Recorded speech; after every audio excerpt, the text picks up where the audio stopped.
Boa noite, meus queridos e amados. Nós, no sermão do culto matutino, fizemos a exposição do capítulo 3 do livro de Josué e dividimos a passagem em cinco partes para melhor explicação do texto e entendimento por parte dos queridos.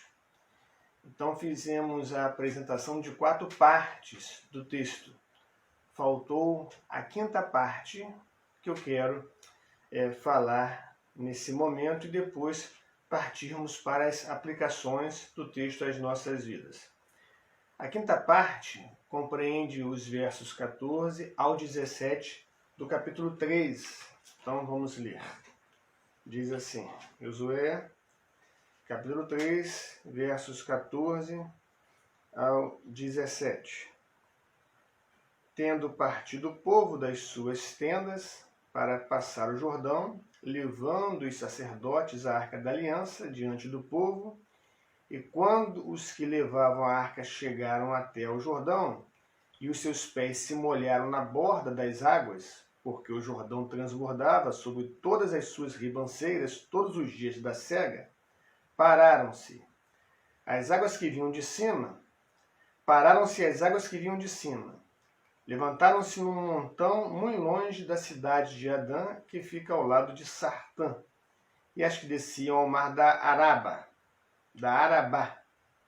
que é o mar salgado, foram de todas cortadas. Então passou o povo de fronte de Jericó. Porém os sacerdotes que levavam a arca da aliança do Senhor pararam firmes no meio do Jordão, e todo Israel passou a pé enxuto, atravessando o Jordão. Então, essa última parte, essa 5ª parte, trata especificamente da travessia do povo, o Rio Jordão. Nós temos nesses versos o relato desse grande milagre. E voltando lá para o verso 16, vamos ler novamente lá. Pararam-se as águas que vinham de cima, pensa na cena. Pararam-se as águas que vinham de cima, levantaram-se num montão, muito longe da cidade de Adã, que fica ao lado de Sartã, e as que desciam ao mar da Arabá, que é o mar salgado, foram de todo cortadas. Então passou o povo de fronte de Jericó. Você estudando a arqueologia dessas regiões aqui mencionadas, a conclusão que você chega, olhando também para estudos feitos por biblistas, é que o val que abriu para que o povo pudesse passar tinha uma extensão de 20 quilômetros, uma distância maior do que a do Batatal até Magé. Abriu-se um val de mais de 20 quilômetros para que 1 milhão de israelitas aproximadamente pudessem passar. Então os sacerdotes foram à frente do povo, já falamos isso anteriormente, e quando chegaram no meio do leito do rio, pararam, e depois todo o povo atravessou. Lá no capítulo 5, vamos dar um pulinho para o capítulo 5 do livro de Josué, no verso 1, está assim registrado. Sucedeu que, ouvindo todos os reis dos amorreus que habitavam deste lado do Jordão, ao ocidente, e todos os reis dos cananeus que estavam ao pé do mar, que o Senhor tinha secado as águas do Jordão, de diante dos filhos de Israel, até que passamos, desmaiou-se-lhes o coração, e não houve mais alento neles por causa dos filhos de Israel. Lembrando, lá no verso 16, no final, que diz que foram de todo cortadas, então passou o povo de fronte de Jericó. O povo atravessou o rio de frente para a cidade que seria conquistada posteriormente, a cidade de Jericó.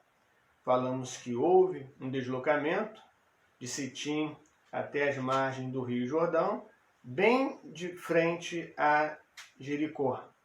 E quando o povo atravessa, muitos habitantes de outros povos puderam ver aquela cena, aquele milagre sendo realizado, aquele val aberto no rio e o povo de Deus passando a pés enxutos. E aqueles que viram foram comentando, foram falando com outros sobre o que viram, sobre o que aconteceu. E os povos ficaram extremamente preocupados. Diz o texto: desmaiou-se-lhes o coração e não houve mais alento neles. Eles ficaram preocupados, tensos, angustiados, com medo. O que seria deles diante de um povo que tem um Deus assim forte, poderoso, que tem o poder de abrir o rio e fazer com que o povo passe a pés enxutos? Essa é a quinta parte. Agora vamos para as lições que podemos extrair desse texto aplicando em nossas vidas. Meus queridos, nós devemos sempre seguir a Deus. Nós devemos sempre estar na presença de Deus. Devemos sempre estar atento às suas orientações. E essas orientações nós podemos encontrar na sua palavra. Sempre devemos seguir a Deus em todo e qualquer momento, em toda e qualquer situação. Nós não podemos nunca nos esquecer que Deus tem uma aliança conosco. E nessa aliança que Ele tem conosco, Ele promete nos proteger, nos guardar, nos abençoar, promete nos conceder a vida eterna em Cristo Jesus. Nós temos, a igreja desfruta de dois símbolos dessa aliança: o batismo e a Santa Ceia. Lá para o povo da antiga dispensação, os símbolos dessa aliança era a circuncisão e posteriormente a Páscoa. Em Cristo, o Cordeiro de Deus que veio a esse mundo para se sacrificar por nós, nós temos agora, no lugar da circuncisão, o batismo, e no lugar da Páscoa, a ceia do Senhor. Temos esses símbolos selados em nós mediante o sangue de Cristo, mediante o sacrifício do nosso Senhor e Salvador Jesus Cristo. A arca não está mais entre nós, mas Deus está entre nós. Deus habita em nós. O Espírito Santo habita em nossos corações. Deus se faz presente. Você olha para o Novo Testamento e você vê isso sendo sempre anunciado. Jesus, o Emanuel, o Deus conosco, o próprio Cristo disse que estaria conosco todos os dias. Quando vamos para Apocalipse, estudamos as cartas enviadas às igrejas, capítulo 2 e 3, Jesus se faz presente na vida das igrejas e as conhece muito bem. O Senhor se faz presente em nossas vidas. A arca não está mais entre nós. A arca, mas Deus está presente entre nós. Ele sempre esteve presente entre nós.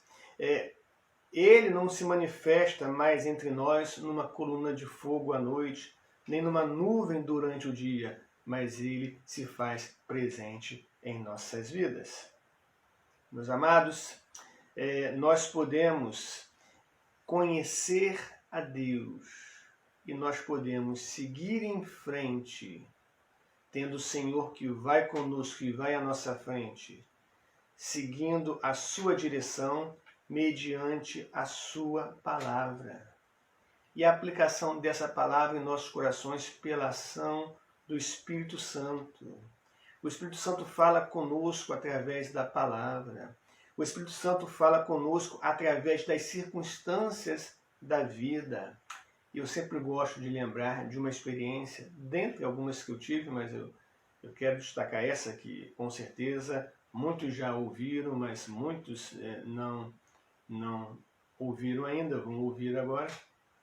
Eu era um estudante no seminário, estava no meu último ano, 1997, voltava da Igreja Presbiteriana Independente de Indaiatuba, onde eu trabalhei, e retornando ao seminário, à noite, em Campinas, fazendo meu trajeto a pé, eu senti no meu coração que eu não deveria subir a famosa Rua de Campinas, né, para chegar ao seminário, a Avenida Brasil, porque eu seria assaltado.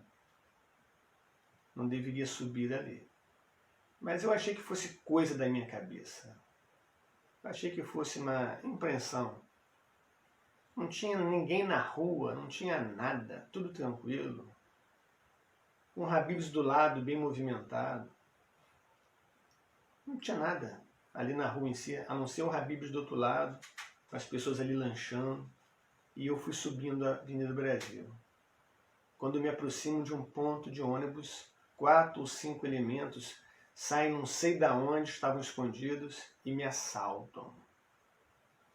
Levam meu tênis, levam as minhas roupas, levam o pouco dinheiro que eu tinha, levam tudo que podiam levar e eu sou assaltado naquela noite. E eu volto para o seminário pensativo e reflexivo sobre o porquê eu não dei ouvido àquela voz que veio ao meu coração naquele momento. Então Deus fala conosco em vários momentos, de várias maneiras, mas nós precisamos estar atentos à sua voz. Precisamos estar sensíveis à sua voz. Ele fala conosco através da palavra, quando lemos a palavra, enquanto estamos lendo a palavra, mas quando estamos passando por uma situação e vem à nossa mente a palavra que um dia nós lemos, que um dia nós estudamos, que um dia nós meditamos sobre ela. Deus fala conosco, Ele continua nos direcionando, nos orientando. A verdade é essa. Pessoas atemorizadas, pessoas que não confiam em Deus, elas correm o risco de tomarem decisões precipitadas. Agora, pessoas que confiam em Deus também podem tomar decisões precipitadas, quando num momento ou em outro, elas deixam de buscar a direção de Deus e tomam suas próprias decisões. Nós precisamos estar sempre atentos para que possamos tomar as nossas decisões conforme o querer e a vontade de Deus, procurando buscar sempre a sua orientação, orando ao Senhor e meditando na sua palavra. A vontade de Deus, ela é revelada a nós em sua palavra. Sempre temos que esperar e buscar a orientação de Deus. Salmo 37:5. Entrega o teu caminho ao Senhor, confia nele e o mais ele fará. Salmo 23. O Senhor é meu pastor e nada me faltará. Ele me faz andar em pastos verdejantes. Salmo 23, versos 1 e 2. Bom, segundo ponto. Nós precisamos entender o valor, a importância da santificação em nossas vidas. Aquele povo, primeiramente, precisava esperar a orientação de Deus, a direção de Deus, quando o povo deveria atravessar, em que local atravessar, como fazer, como agir, como se posicionar. Eles não poderiam agir de maneira precipitada, cada um fazendo aquilo que achavam melhor, o mais certo, não. Tinham que todos esperar a direção de Deus para fazer aquilo que Deus queria que fosse feito e, agindo assim, as coisas aconteceriam bem como de fato aconteceram. A segunda lição aqui é a santificação tão necessária para as nossas vidas. Aquele povo precisava se santificar. O Senhor faria maravilha no meio deles e fez. Abriu o Rio Jordão. Mas era preciso que o povo tivesse a consciência de que aquele milagre foi realizado por Deus. O Deus de Abraão, Isaac e Jacó, o Deus que tinha uma aliança com esse povo. Aquele milagre não tinha sido realizado pelos deuses pagãos, pelos deuses egípcios, mas pelo Deus de Israel, com quem eles tinham uma aliança. O que é santificar-se? Santificar-se é se separar de tudo que é contrário a Deus. Quando nós nos separamos daquilo que é contrário a Deus, nós estamos contribuindo para a nossa santificação. Santificar-se é você se consagrar, é você consagrar a sua vida e se dedicar a Ele. Nós somos muito bem orientados por Deus em Sua Palavra que devemos confessar os nossos pecados. E nós temos um sumo sacerdote que está sentado à destra de Deus Pai, que intercede por nós com autoridade, com propriedade, por intermédio de quem obtemos o perdão. Nós devemos confessar os nossos pecados. Nós devemos mudar atitudes. Devemos mudar hábitos. Quais são os hábitos que podemos estar aí realizando que prejudica a nossa santificação, que é contrário à vontade de Deus? Quais têm sido as nossas atitudes que, porventura, podem estar sendo contrárias à vontade de Deus? Então temos que refletir sobre as nossas atitudes, hábitos, e estarmos mudando os mesmos. Outra coisa, nós precisamos sempre buscar a reconciliação com quem nós temos que nos reconciliar. Porque a falta de reconciliação, a falta da manifestação do perdão, prejudica a nossa vida espiritual, prejudica a nossa vida de santidade. É muito comum você se deparar com situações em que pessoas pedem suas orações para que Deus a abençoe, para que Deus lhe conceda a vitória, sempre nessa linha, sempre aquela oração buscando as mesmas coisas. Eu preciso ser abençoado, me abençoa, abençoa a minha casa, abençoa os meus projetos, abençoa a minha vida, me dê vitórias, mas essa mesma pessoa que ora assim, ela continua abraçando os mesmos erros, ela continua sendo escrava dos mesmos vícios, dos mesmos hábitos, ela continua tendo as mesmas atitudes anticristãs, que estão tudo na contramão da vontade de Deus. Como ela poderá ser abençoada assim? Como pode ser abençoado uma pessoa que anda na contramão da vontade de Deus? Que faz tudo aquilo que Deus rejeita, faz tudo aquilo que não é aceitável aos olhos de Deus. Então é preciso arrependimento, a mudança de vida, é preciso isso para que você possa de fato ser abençoado, você possa de fato enxergar a glória de Deus, compreender as suas bênçãos e recebê-las. Deus tem prazer em abençoar um povo santo, um povo consagrado. Muitas das vezes em que o Filho de Deus não é abençoado como deveria ser, é porque, na verdade, ele não está tendo a vida consagrada como deveria ter. Uma terceira lição, e a gente sempre vai encontrar isso na palavra de Deus, né? E sempre falamos isso, a questão da soberania divina e da responsabilidade humana. A soberania divina não despreza a responsabilidade humana, não anula a responsabilidade humana. Temos falado isso sempre com os amados e queridos. Aqui nós temos a ação e decisão. Deus fez aquilo que o povo não poderia fazer. Ninguém poderia abrir o mar, o rio. Sempre falo em mar, né? Rio. Ninguém poderia abrir o rio. Josué não poderia abrir o rio. E ninguém poderia abrir o rio para que o povo pudesse atravessar. Só Deus tinha o poder para abrir o rio. Mas quando o rio fosse aberto, o povo tinha que passar. Era o momento para que o povo passasse. Se o povo esperasse para passar depois, não ia passar, porque o rio ia voltar à sua normalidade e não passariam. O momento em que o rio fosse aberto era o momento para o povo passar. Não podia ter desânimo, ter preguiça, não podia ter acomodação. Abrir o rio é aquele momento, passa naquela hora. Deus abriu o rio, mas o povo teve de atravessá-lo. E outra coisa, esse povo não foi carregado. Esse povo não foi transportado de maneira miraculosa de um lado para o outro. E Deus tem poder para todas as coisas. Deus podia transportar o povo de um lado do rio para o outro lado. Ou não? Claro que sim. Ele não é todo-poderoso. Ele não pode todas as coisas. O que é demasiadamente difícil para o Senhor? Mas o propósito de Deus é esse.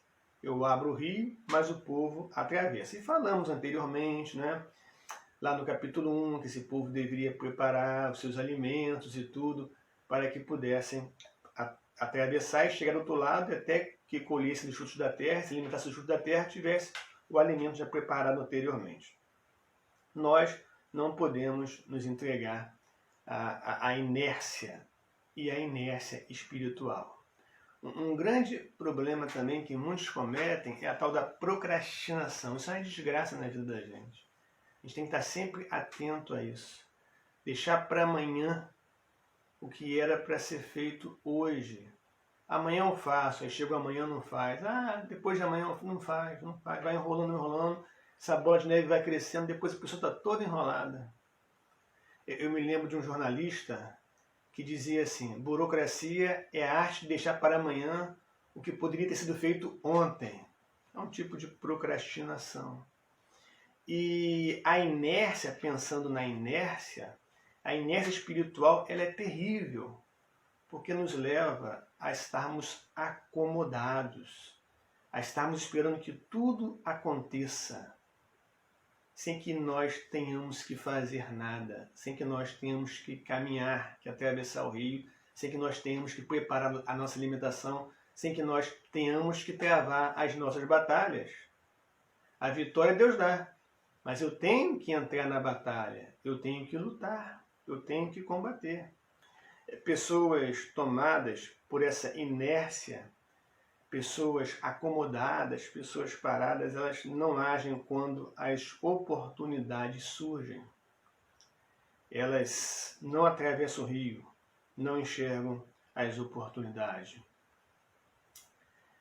Augusto Nicodemos conta uma história em um de seus livros sobre o ex-presidente Ronald Reagan, que foi um ator de Hollywood. Com certeza a maioria dos que vão ouvir aqui essa mensagem já ouviram falar no Ronald Reagan e o conheceram. Pelas reportagens, filmes, né, e o tempo em que ele presidiu os Estados Unidos. Ele conta que ele, quando novo, era muito inseguro. Ele é difícil de tomar decisões, era indeciso demais.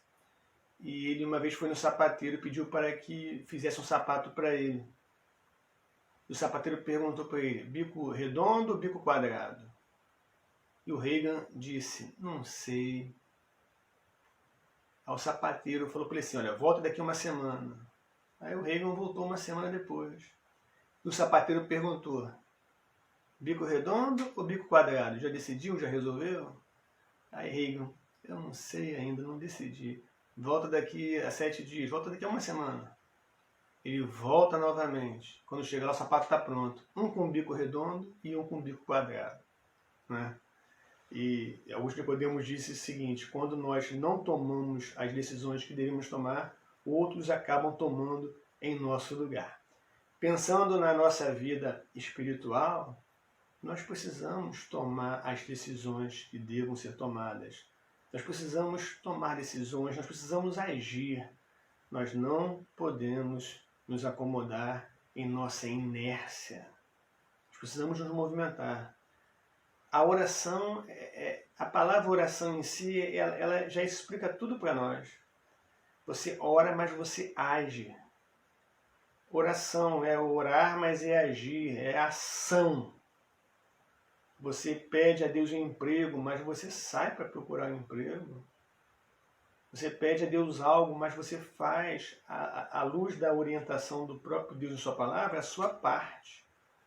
E não fica acomodado. É claro que Deus tem o poder, pode todas as coisas, de fazer com que alguém bata na porta da tua casa e diga, tenho emprego para você em tal lugar. Mas geralmente não é assim que acontece. É preciso que você se locomova. É preciso que você se movimente.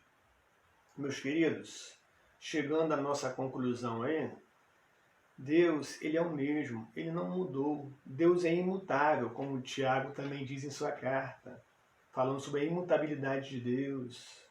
Deus, Ele é imutável. Malaquias, o profeta Malaquias também fala da imutabilidade de Deus. Deus não mudou, Ele é o mesmo. Ele, nesse texto que nós lemos, ele vai ser apresentado como o Senhor de toda a terra. Então nós devemos, ao invés de olhar para as dificuldades e ficar concentrado nelas, nós devemos olhar para Deus, o Deus a quem nós servimos, o Deus a quem pertencemos. Somos rebanho do seu pastoreio. Devemos olhar para Deus, o Deus com quem nós temos uma aliança, e fazer a nossa parte, nos movimentar. Nesse contexto que nós vemos de crise, quantas pessoas estão tendo ideias brilhantes nessa crise, estão conseguindo se virar, estão conseguindo dar uma volta por cima, tiveram que se reinventar, estão aí, se reinventando. Na nossa igreja mesmo, nós temos exemplo aí do nosso irmão Paulo e Adriana, que inclusive completa mais um ano de vida hoje, Deus abençoe a Adriana. Estava com um restaurante funcionando há pouco tempo e tiveram que fechar, e ele procurou aí meios para conseguir ter o seu sustento e está trabalhando na sua casa. Hoje mesmo, aquela chuva, o portão da garagem aberto e ele vendendo lá os seus alimentos. Agora está vendendo frango também.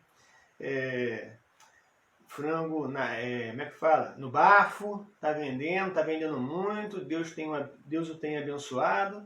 Já pensou se ficasse em casa com o braço cruzado, e agora? O que vou fazer? Não tenho um restaurante para funcionar, como é que eu vou fazer? Não, arrumou um meio, faz a comida, sai entregando, arruma gente para entregar, e final de semana tem lá esse frango no bafo agora. É isso aí, só um exemplo, uma pessoa próxima a nós. Eu achei muito interessante ele se reinventando. E é assim que tem que ser. Tem pessoas que se acomodam demais e não fazem aquilo que poderiam e deveriam fazer e ficam esperando tudo cair do céu. Lembro também da história do vendedor de sapatos. A empresa pega e manda o cara para vender sapato numa determinada região. Essa história você deve ter ouvido, vai ouvir de novo. Quem não ouviu vai aprender. Manda o vendedor de sapato para uma região onde ninguém usava sapato. Quando ele chega lá, ele comprova isso, ele fica desesperado. Meu Deus, como é que eu vou vender sapato num lugar onde ninguém usa sapato? Todo mundo anda descalço, é cultural. Ele liga para a empresa, pelo amor de Deus, me tirem daqui. Aqui ninguém usa sapato, o que eu vou fazer aqui? E a empresa mandou um outro vendedor. E o vendedor chegou lá, olhou para o mesmo cenário, a mesma situação. Ninguém usando sapato. E liga para a empresa e diz, olha, manda para mim um caminhão de sapatos, manda muitos calçados, porque ninguém usa sapato. E todo mundo vai usar sapato. A mesma realidade, visões diferentes. Agostinho diz em uma de suas obras que duas pessoas presas em um determinado lugar, uma sobe e olha pela janelinha da prisão e diz, nossa, que chão cheio de lama. O outro sobe na mesma janelinha e diz, que céu estrelado. Um olhou para baixo, o outro olhou para o céu. Nós que seguimos ao Deus vivo e poderoso, o Deus com quem nós temos aliança, nós não podemos nos acomodar, nós não podemos nos entregar. Nós temos que agir, temos que tomar decisão. Meus queridos, que Deus nos abençoe e que o Espírito Santo trabalhe em nossos corações a cada dia. Amém.